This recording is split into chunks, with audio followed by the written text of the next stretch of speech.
how do you define domestic violence, legally speaking? Legally speaking, there's the criminal side of things, okay? And I don't deal with the criminal issues. I deal with the protection from abuse, which states that if you have physically harmed someone or you have used threats of physical violence to control and coerce another individual. And, I think when we say violence, everybody pictures in their mind the guy who comes home and he gets drunk and he's had a bad day and his wife burns the roast and he punches her. That's certainly domestic violence, but there are many different forms of domestic violence. I once had a case where a man would sleep with his wife's car keys under his pillow. Wow. Because he said that she was a sleepwalker and he didn't want her to get up and drive while she was asleep. But really, that was the only time that she could have escaped him, because he also would lock her in the house. And he had the alarm system set so that if anybody left the house, he knew when the doors opened and closed. So you have a victim that comes in front of you, before you, for the first time. What type of services are they offered to her or him? All right. The first thing is, I'm very lucky. I have great community partners in Kansas City, Kansas. The Kansas City, Kansas Police Department has embedded, if you will, we have an Office of Victims Assistance right there in the courthouse. They go to that office. They can pick up all the paperwork that they need to fill out a protection order. They can, the victims assistant or victim advocates will help them do what we call safety planning, go through the checklist of lethality, the Jackie Campbell lethality checklist. They have a mini checklist that they can also do if time is short, and offer them assistance and services. Then pre-COVID, they used to bring them down to my courtroom every day at like 11:30 or 1 o'clock, and we would go through the paperwork and I would sign off on it. Post-COVID, we've gotten really green. They just email me all of the paperwork, encrypted email to the paperwork, and I review it, sign it, and if I have any questions or concerns, then I can email it back to the victim or to the victim advocate and say, hey, this doesn't meet the criteria because I don't understand what she meant by this, and sometimes we can flesh that out. And that way the victim can actually email the paperwork to the victim advocate too, and they don't have to lose time at work, and they don't have to leave the house if they're being watched. They can use it right there from the laptop. And there's also, we just started this in Kansas. I wasn't a big fan, but I've had a couple of them come through, and I think it's going to be okay. We may have to change a few things. There is a portal. If you go to kscourts.org, there is a portal where you can, if you're a victim, you can fill out all of the paperwork right there, and it will send it to the appropriate county. It will also give you information if you hit the help button. It will give you the victim advocate telephone number, and you can fill all the paperwork out, send it to the clerk, and then the clerk sends it to me. And so throughout my day, when I'm not in a hearing, and then I can go ahead and go right through. Can you repeat that address again? It's kscourts.org, and you want the protection from abuse portal or protection from stalking, because there are those situations where a protection from stalking, and we've added 2 years ago, maybe 3 now. It's hard with the pandemic to remember exactly how things happen. MOXA. The Coalition Against Violence in Kansas City, and several organizations came together, and we were able to get the protection from stalking law changed so that we added protection from sexual assault. Because until we got that change, you couldn't, if you were not in a relationship with someone and they sexually assaulted you, you had to be in a relationship to get a protection from abuse order.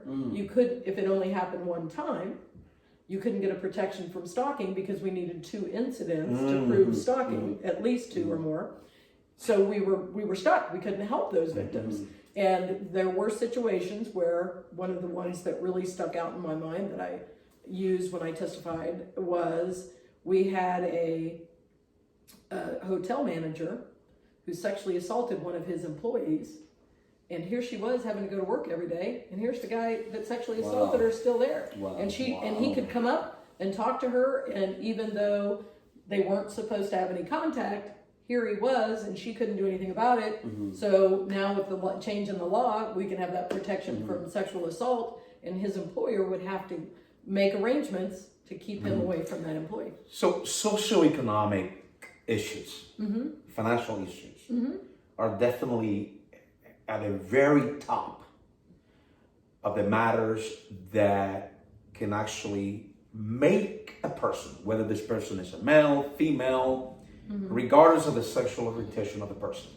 Because we also know that there is a lot of domestic violence that happens within the LGBTQ community. Absolutely. And We know this. I will tell you this, I am very open about my my private, I don't even know that I have a private life because I'm so open about it. But I am in a same-sex relationship. I identify as a lesbian.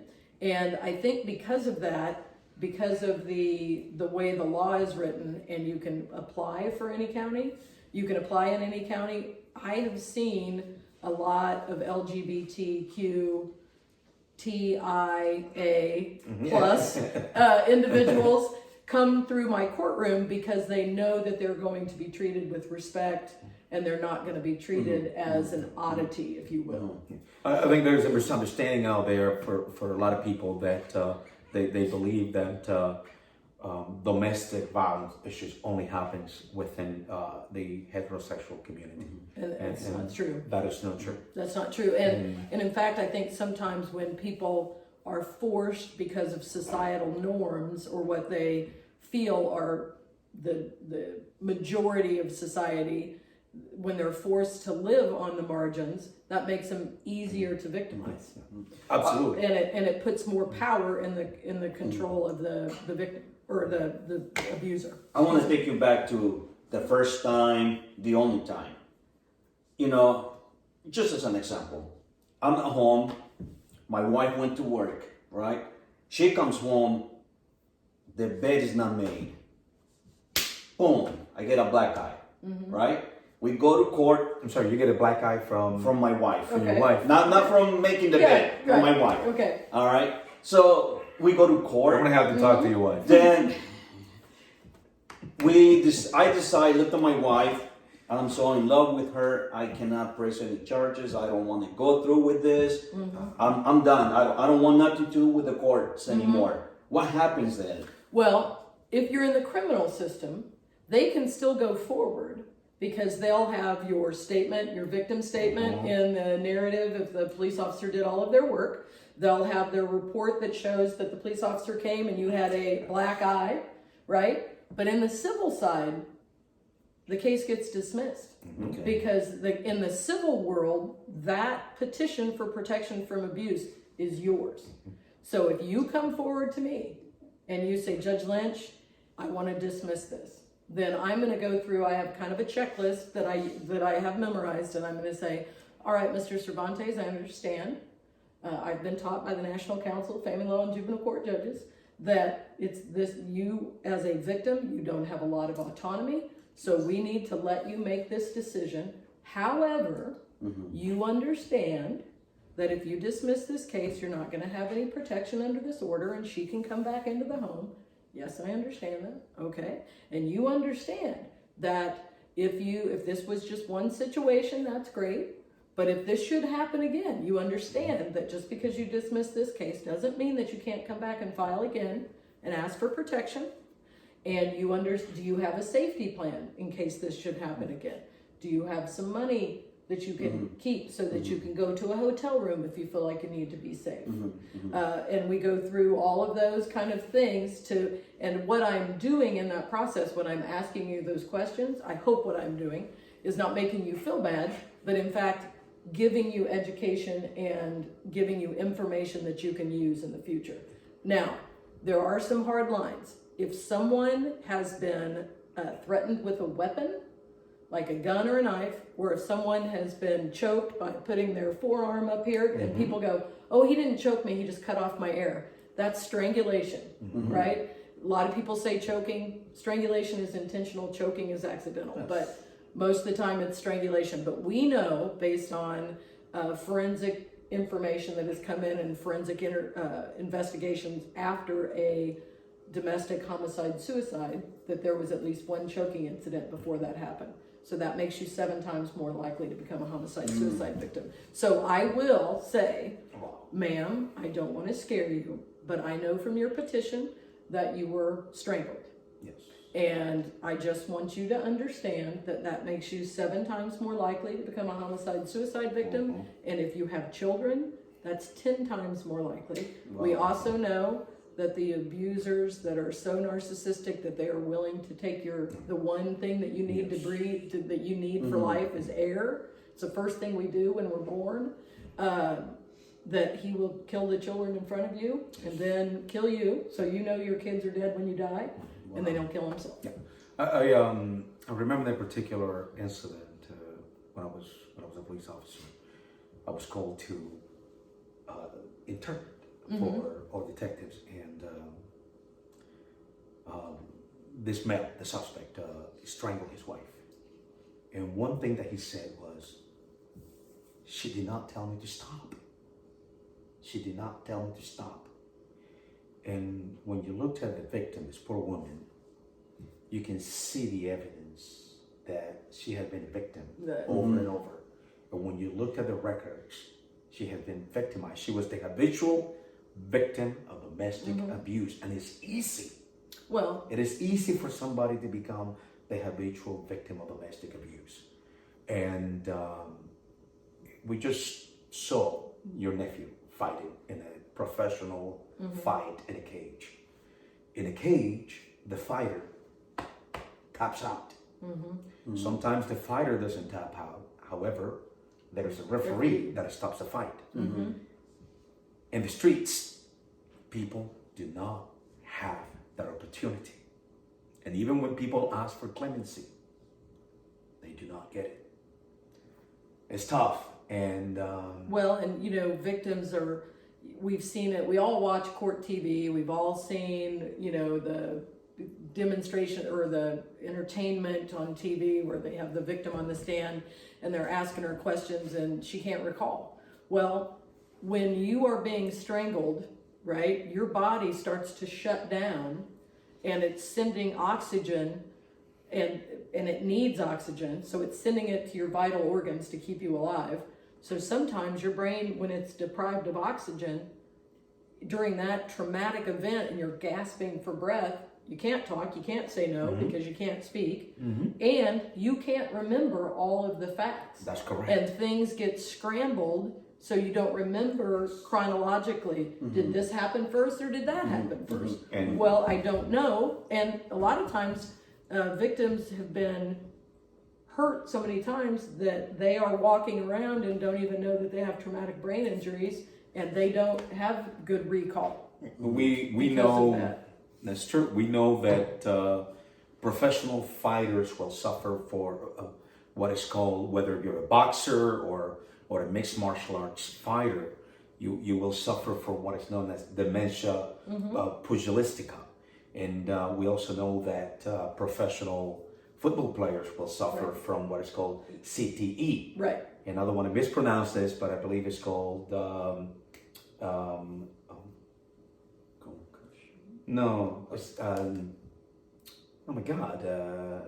traumatic encephalitis. Chronic traumatic encephalitis. Yes. Interesting situation in our family. I had a beloved cousin, my cousin Mike. He was my mom and dad's godchild, and they, you know, didn't have kids for a while, and so he was like their own child, and so he was very, very close to my parents. But he was diagnosed with CTE, and he only had 2 concussions that he could recall. One at Rockhurst High School, and one when he played football in Nebraska. And so just those 2. And they believe that that's what led to his CTE. Wow. So it doesn't, even though the word chronic is in there, it doesn't have to be constant. I think whenever we think chronic, we think constant, but it doesn't have to be. It just has to be where you sustain such a bad concussion that slowly in there your brain, the brain matter is not recovering. Yes. The human body wasn't, and they know now in football that even impact to the body can actually shake the brain to the point of causing damage. Well, in my care and treatment docket with the mental health victim or mental health patients, we have had more than one where we thought someone was experiencing a mental health crisis. They were a veteran, and it turns out it was a closed head traumatic brain injury, and they had not been wounded. They had not been like shot in the head, but it was the constant concussive waves from the explosion of the bombs and the ordnance. And so, you see a lot of veterans come back and they said, well, I didn't see that much combat. I'm not hurt. But they are. And I think sometimes we don't do them justice when we don't recognize those silent injuries or those invisible injuries somewhat. You can't really see it unless you put somebody under an MRI. Yeah, that's so true. And one thing that I want to, because I want to get also into the mental health part, and I know that you have been a pioneer on CIT, crisis intervention. That once you call the police due to a domestic case, the police must do an offense report. They have to. And most probably, one or two people will be arrested. But before we go on to the mental health, what if I wasn't a victim of domestic physical violence? What if it was just verbal? Where, my wife just got on me and called me names and tell me all these things where I just know. It's emotional abuse, right? And emotional victimization. Can I file a police report? Can I call the police on? If your safety is threatened, yes. Okay. If you are threatened with bodily harm, right? Threatening somebody with bodily harm is an assault, right? If you put someone in immediate apprehension of bodily harm, I think is how the statute is written, then yes. Now, if it's a situation where it's a power and control and Martin, you're so stupid, I can't believe you overdrew the account again.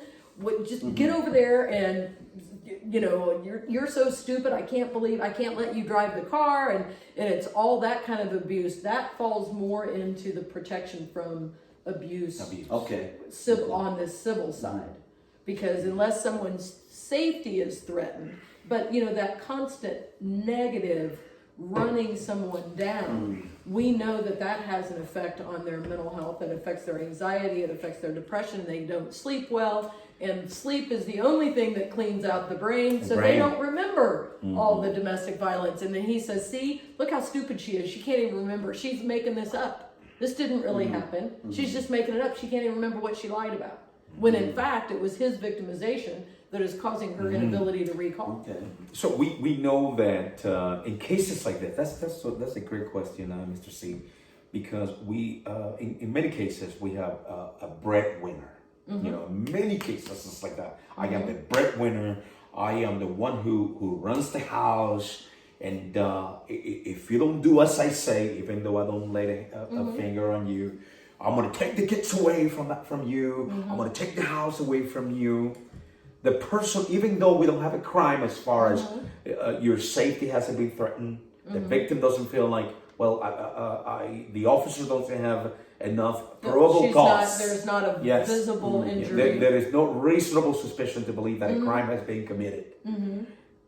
However, that civil side of, I'm intimidated by this guy, I feel like there's no much that I can do. What can I do now? Well, as an officer, you can give them all of the contact information for the victim's assistance. In fact, I think they have like pads or forms or cards that they hand out, and they can encourage them, to check, and they can ask them, do you feel safe?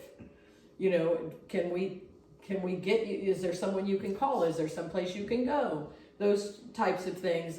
I know a lot of the officers sometimes do the lethality checklist. Yes. If they have enough time. But remember, officers are not social workers. Yes.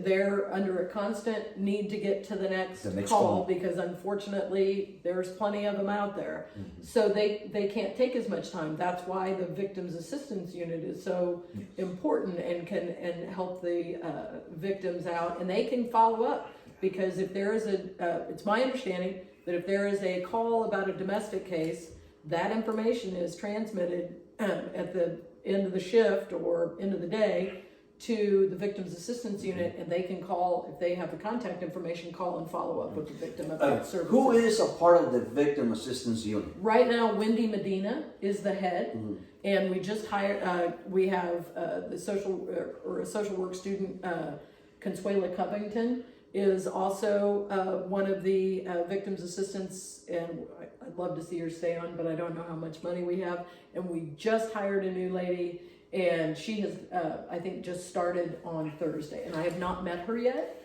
but Maria Reyes went on to do bigger and better things, and so, which happens, you hate to see anybody So leave. they are social workers, they're not law enforcement officers? Or Most of them have a social work background. They are not KCKPD sworn officers like you. They don't have their officer commission. Mm-hmm. But I tell you, kudos to Wendy Medina. Oh, she's great. She is amazing. She's great. And she's great at, hey Judge, this is coming down the road, or she'll let me know. I know Tina says you're tied up in hearings all day. We have an emergency, and we are able to find a time for me to review things and that sort of thing. And just we have such a great set of community partners. We have a supervised visitation exchange center that we started in 2009. It's now at the Soul Care offices at 78th and Washington. So if we have that situation where, the kids want to see dad, okay, we can set up supervised visits and the kids can see dad. Then that gives a trained observer that's in there, and they go, you know what, the kids and dad are good. He's good with the kids. So the issues between mom and dad, so we can move that to supervised exchanges. Right there, we have cameras, we have security, we have people observing the exchange. So dad drives in and waits in a room. Mom drives in, drops the kids off. We have someone escort the children from one side of the building to the other. Dad takes the kids.